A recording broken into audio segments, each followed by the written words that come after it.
बेटे quantum number से related question है, ये देखो पीछे हमने पढ़ा है।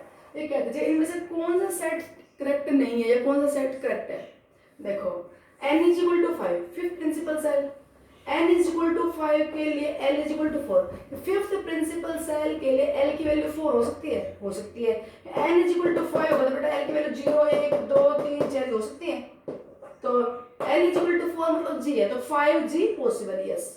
अब बेटा l 0 मतलब s, p 2 ये d f और ये g, तो ठीक है। l इज इक्वल टू 4 के लिए m l की वैल्यू 3 पॉसिबल है, यस, क्योंकि m l की वैल्यू होती है प्लस माइनस l, मतलब प्लस 4 से लेके माइनस 4 तक, तो ये भी ठीक है।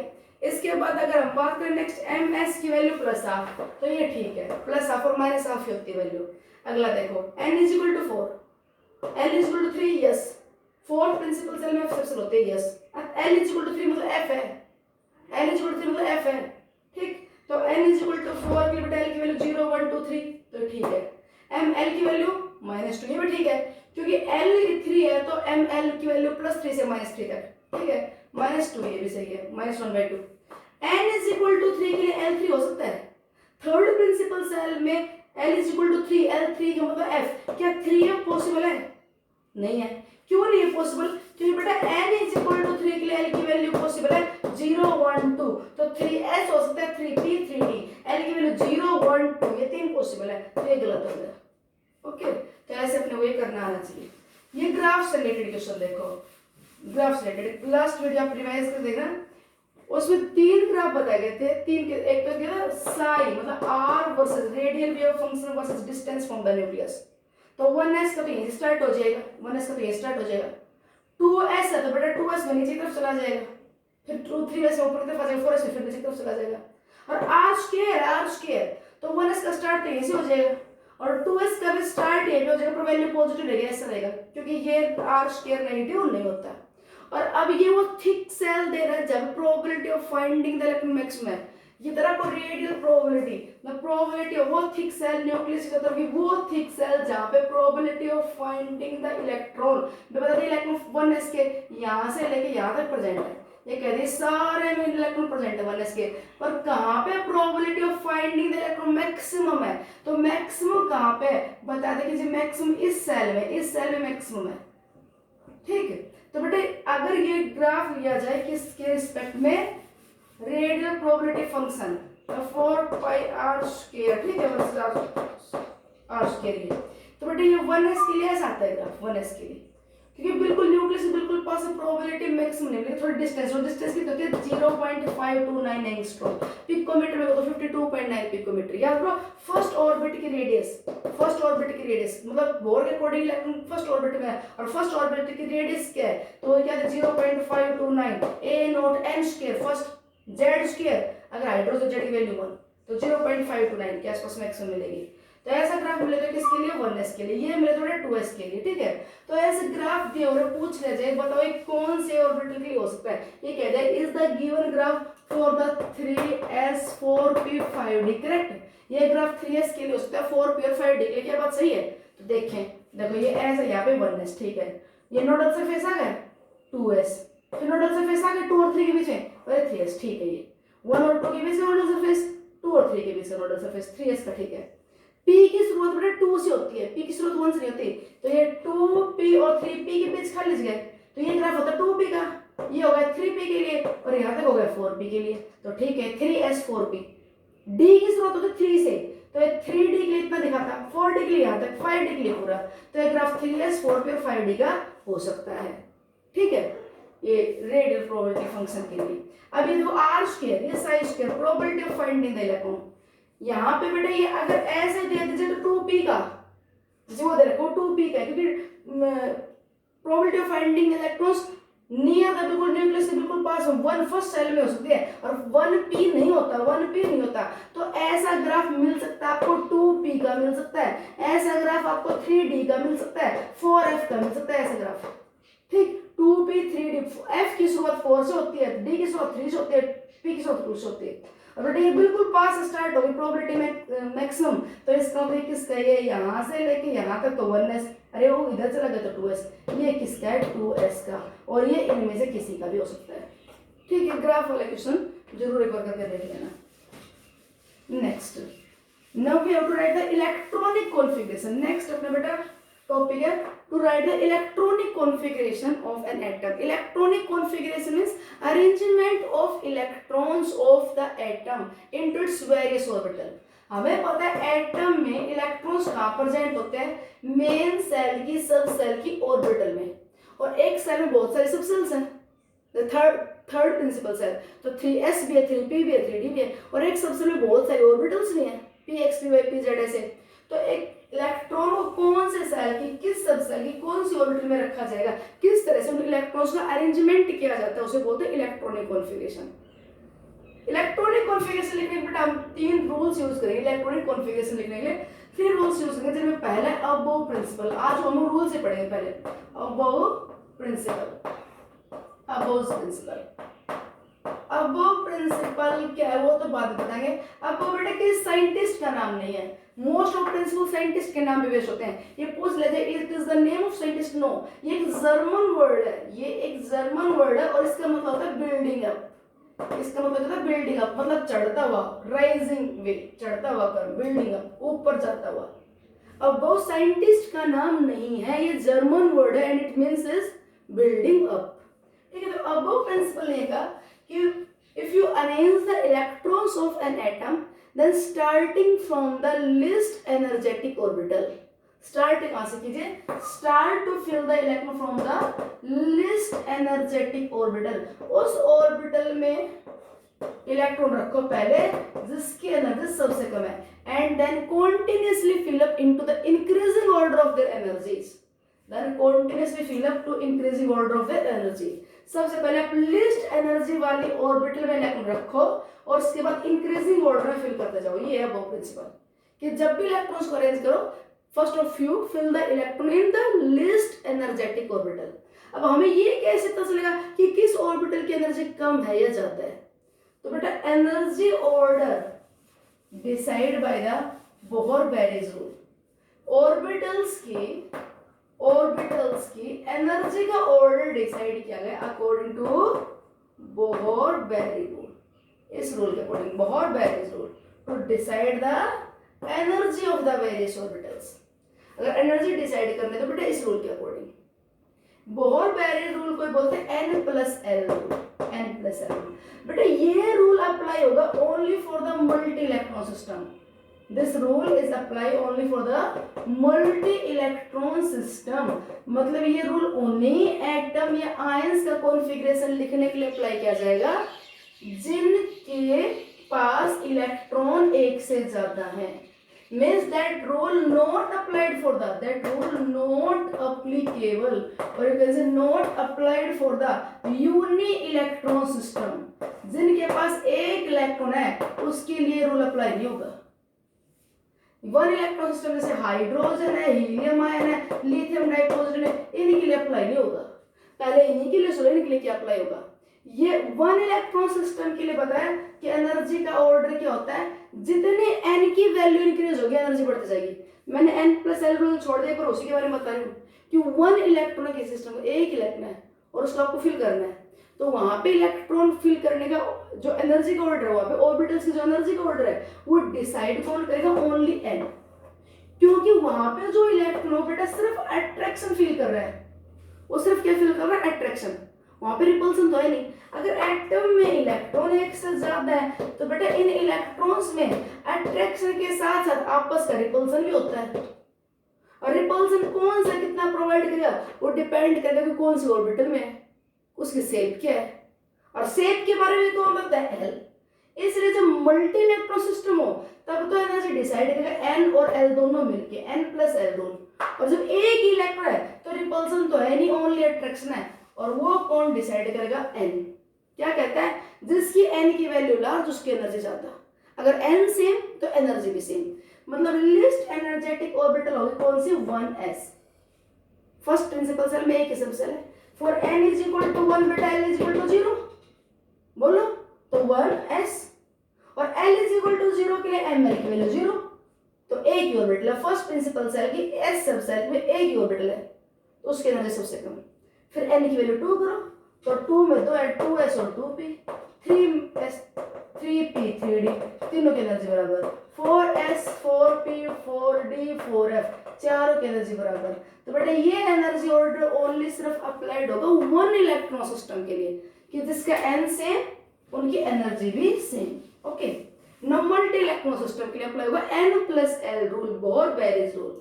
ये रूल कहता है कि that orbital will be of higher energy for which n+l value is high, जिसका n+l बड़ा है ना उसकी एनर्जी ज्यादा होगी, जिसके लिए n+l की वैल्यू लार्ज है उसकी एनर्जी ज्यादा है।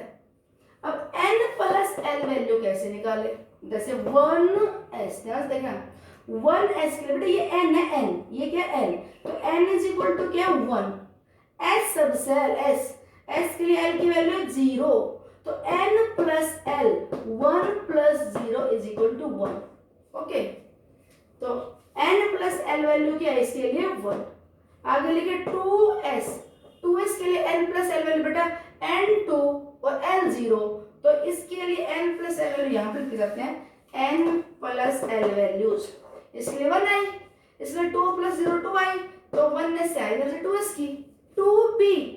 अब तो 1 इलेक्ट्रॉन सिस्टम है तो 2s और 2p n सेम तो एनर्जी भी सेम 1 इलेक्ट्रॉन सिस्टम में, पर मल्टी इलेक्ट्रॉन सिस्टम में n+l, तो बेटा 2p के लिए n+l निकालो, n की value 2, p subshell p के लिए l की value 1, for the p subshell l is equal to 1, तो 2 + 1 3, तो 2s से हाई एनर्जी किसकी 2p की, बोलो। तो जिस ऑर्बिटल के लिए n+l हाई उसकी एनर्जी हाई। अगला सुनो, if 2 or more than 2 orbitals have the same value of n+l, अगर किन्हीं 2 या 2 से ज्यादा ऑर्बिटल्स के लिए n+l वैल्यू सेम आ जाए, जैसे 3s के लिए देखो n+l वैल्यू, n की वैल्यू 3, l की वैल्यू s सब सेल l की वैल्यू 0, तो क्या आई 3, तो 2p और 3s दोनों के n+l सेम आ गए ना, तो 2 or more than 2 orbital if have the same value of n+l, then that orbital will be of higher energy whose n is high। अगर n+l सेम हो तो क्या कंपेयर करो n, अब उस ऑर्बिटल की एनर्जी ज्यादा मानी जाएगी जिसका n बड़ा हो, तो देखो यहाँ पे ये n3 है तो 2p से हाई एनर्जी किसकी 3s की। ठीक, दोबारा सुन लीजिए, in a multi-electron system energy of the orbitals decide according to n+l rule, that orbital will be of high energy whose n+l value is high। if n+l value is same, if n+l value is same, जैसे यहाँ पे दोनों में n+l 2 + 1 3, 3 + 0 3, then compare n high energy, तो 3s क्या energy, अब 3p n की value 3, p subshell l की वैल्यू 1, 3 और 1 4, तो बेटा 3s से ज्यादा एनर्जी किसकी 3p की। ठीक है, अब देखो 3d, ध्यान देखना बड़ा इंपॉर्टेंट एग्जांपल आ गए 3d के लिए देखो, थर्ड प्रिंसिपल सेल में 3 सब सेल हैं, for n is equal to 3 l is equal to 0 1 2, n 3 के लिए l की वैल्यू 3 है, 0 1 2, 0 मतलब s, 1 मतलब p, 2 मतलब d, 3s 3p 3d। अब 3d के लिए n की वैल्यू 3 और d सब सेल के लिए l की वैल्यू 2, तो 3 + 2 कितना होगा 5, n+l वैल्यू क्या है इसकी 5। ठीक है, और बेटा जी 4s की कितनी है 4s, n4 और l की वैल्यू 0, तो 4s के लिए n+l 4 है, तो कौन सी ऑर्बिटल हाई एनर्जी की हुई बोलो 3d, ये 3p है 3, ये 3d है बेटा, ये 3s के लिए n+l 3, इसके लिए 4, इसके लिए 5। अब बोलो 3d के लिए तो n+l वैल्यू 5 और 4s के लिए वैल्यू कितनी है 4, तो बेटा out of 3d and 4s will be of high energy, 3d of high energy, तो क्या होगा 3d orbital of high energy, यहाँ पे n+l 5 और यहाँ पे कितना है 4, तो इसलिए 3s और 3p के बाद पहले क्या फिल करेंगे 4s, फिर क्या फिल करेंगे 3d। ओके, इसके बाद नंबर आएगा 4p, क्योंकि 4p के लिए l की वैल्यू 1, तो 4 और 1 5, देखो n प्लस l वैल्यू इसके लिए 5 है, इसके लिए 5 है, दोनों के लिए 5 है, तो कैसे क्या करें, आगे 5s ले लो, 5s के लिए 5 है, ये 5s देखो, 3d के लिए 3 और 2 5, 4p के लिए 4 और 1 5, और 5s के लिए 5 और 0 5, इन तीनों के लिए n plus l value same है, तो n जिसका बड़ा उसके अंदर ज्यादा, तो 3d कम, फिर 4p की, फिर 5s की। ओके, इस तरह से एनर्जी डिसाइड करेंगे। तो अपने पास बेटे जो ऑर्बिटल्स की जो एनर्जी का ऑर्डर है, इंक्रीजिंग ऑर्डर, 1s फिर 2s फिर 2p 3s 3p 4s 4s के बाद 3d फिर 4p फिर 5s, ऐसे अगर कंटिन्यूस होता रहे तो 5s के बाद नंबर आ जाएगा किसका, 4p, फिर नंबर आ जाएगा 5d, फिर नंबर आ जाएगा 6s। देखो 4p 4 और 1 5, तो ये कुछ गलत हो गया, 5s के बाद 5s के बाद 5s के बाद 5s के बाद किसका नंबर आ जाएगा 4d, 4d के बाद नंबर किसका आ जाएगा 5p, उसके बाद नंबर किसका 6s। देखो अब देखो 5s के लिए n प्लस l, 5 प्लस 0 5, इसके देखो 4 प्लस 2 6, 5 प्लस 1 6, 6 प्लस 0 6, तो 5s के बाद नंबर किसका आ गया 4d, फिर 5p फिर 6s, इसके बाद नंबर आएगा बेटा 4f, फिर नंबर आ जाएगा 4f के बाद नंबर आ जाएगा 6s, फिर इसके बाद नंबर आ जाएगा 5d। अब देख लो अभी गिन के यहाँ पे देखो, अगर 4f की बात करें तो n plus l value 6s के लिए कितनी है 6, ठीक, 4f के लिए 4 और 3 7, ठीक है, और ये 6p है, 6p के लिए कितनी वैल्यू 5d लिखो पहले, 5 और 2 7, 6p के लिए कितनी होगी 6 और 1 7। तो बेटे ऐसे याद करना तो मुश्किल हो जाएगा, आप n प्लस l वैल्यू देखो यहाँ पे कंपेयर करते जाना, ये सही ऑर्डर आ गया अपने, यहाँ पे n प्लस l वैल्यू 5 थी, 4 और 2 6 6 6, फिर ये 7, फिर ये 7, फिर ये 6p 7, उसके बाद क्या आ जाएगा 7s, उसके बाद आ जाएगा 5f, ये चलता रहेगा, ठीक है। तो एक तो ये रूल होता है कि 1s ऐसे लिख दो, 2s 2p ऐसे लिख दो, 3s 3p 3d, 4s 4p 4d 4f, ठीक है, ऐसे फिर 5s 5p 5d 5f 5g 6s 6p, और इनको ऐसे कट करते जाए, ये अपने पास इंक्रीजिंग ऑर्डर आ जाएगा। एक तो ये रूल होता है, इस तरह से आप याद कर सकते हो, कैसे कि 1s के बाद 2s, उसके बाद 2p 3s, उसके बाद 3p 4s, फिर उसके बाद 4s के बाद 4s के बाद 3d 4p 5s, फिर 5s के बाद 4d 5p 6s। एक तो ये तरीका होता है, ठीक है, पर ऐसे बार बार ये लिखना, ये ऐसे रखना बहुत कॉम्प्लिकेटेड होता है, तो आप बिल्कुल शॉर्ट में सुनना, ये सारा निचोड़ करके और एक रूल लिख देते हैं, वो रूल याद रख लेना, ये ऐसे याद रख लो, ठीक है, ये ऐसे याद करोगे तो फिर दिक्कत आएगी, टाइम ज्यादा लगेगा। सबसे इजी है, अगर हमें ऑर्बिटल्स का n plus l rule decide करना है तो ये कहते हैं जी ns के बाद नंबर आता है n माइनस 2f का, उसके बाद नंबर आता है बेटा n माइनस 1d का, और उसके बाद नंबर आता है np का।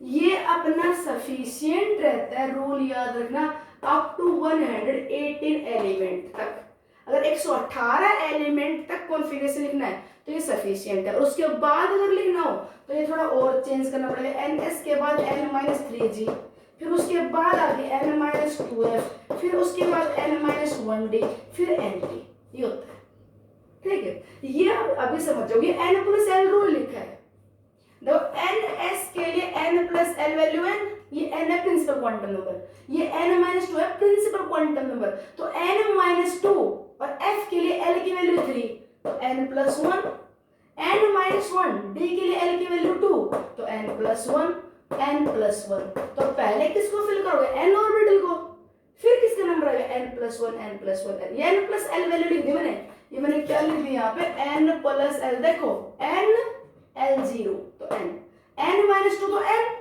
l3, n-1 तो n l2 n और ये l, तो पहले ये फिल होगा फिर ये ऑर्बिटल्स फिल होंगे। ठीक है। इनमें भी सबसे छोटा n स्क्वायर, क्योंकि n माइनस 2 तो ये पहले भरेगा, फिर ये n माइनस 1 वाला भरेगा, फिर ये n वाला भरेगा। ठीक है, ये रूल हम कल यूज करेंगे। ये था अबो प्रिंसिपल और बोर बेरीज रूल के बारे में। ये और सीक्वेंस आप याद रखना पक्का, ये कल हम जब यूज करेंगे तब अप्लाई कैसे होता है तब पता चलेगा आपको। ठीक है, एक बेटा होता है कौन सा principle, Hund's rule of maximum multiplicity. Pauli's हमने पढ़ लिया कि एक ऑर्बिटल में मैक्सिमम 2 इलेक्ट्रॉन होते हैं, एक ऑर्बिटल में मैक्सिमम 2 इलेक्ट्रॉन होते हैं, पोलिस रूल। वुंड्स ने क्या कहा कि अगर आपके पास सेम एनर्जी की ऑर्बिटल्स आ जाए, सेम एनर्जी की, बेटा एन चेंज होने से एनर्जी चेंज होती है, एल चेंज होने से एनर्जी चेंज होती है, और एन एल सेम हो तो एनर्जी सेम आएगी। जैसे मान लीजिए मेरे को 3D सबसेल की बात कर रहे हो, तो इसका n3 और d सबसेल की वैल्यू 2, तो बेटे 3 + 2 5 है। तो इस सबसेल में जितनी भी ऑर्बिटल्स होंगी सबकी एनर्जी बराबर है। एक पर्टिकुलर सबसेल की सभी ऑर्बिटल्स की एनर्जी बराबर है। ये कहते हैं 2p, तो n2p सबसेल के l की वैल्यू 1, तो इस 2p सबसेल में 3 ऑर्बिटल्स है, px py pz, तीनों की एनर्जी बराबर है। तो अगर सेम एनर्जी वाली ऑर्बिटल्स हो, डीजनरेट ऑर्बिटल हो, तो these must be firstly singly occupied, पहले सब में एक एक इलेक्ट्रॉन जाना चाहिए, देन पेयरिंग टेक्स प्लेस। सब में पहले एक एक इलेक्ट्रॉन जाना चाहिए, वो भी विद पैरेलल स्पिन, ताकि स्पिन वैल्यू ज्यादा से ज्यादा आए। बेटा इस एक अनपेयर्ड इलेक्ट्रॉन में स्पिन वैल्यू है 1/2 1/2 1/2, तो 3/2 हो गई। इससे कोई फर्क नहीं पड़ेगा चाहे तीनों के तीनों डाउनवर्ड हो, पर स्पिन वैल्यू क्या आनी चाहिए मैक्सिमम। देखो -1/2 -1/2 -1/2, तो ये भी सही है, ये भी सही है। अगर हम अरेंजमेंट ये कर दे इलेक्ट्रॉन का, ये अरेंजमेंट कर दे बेटे, ये गलत है।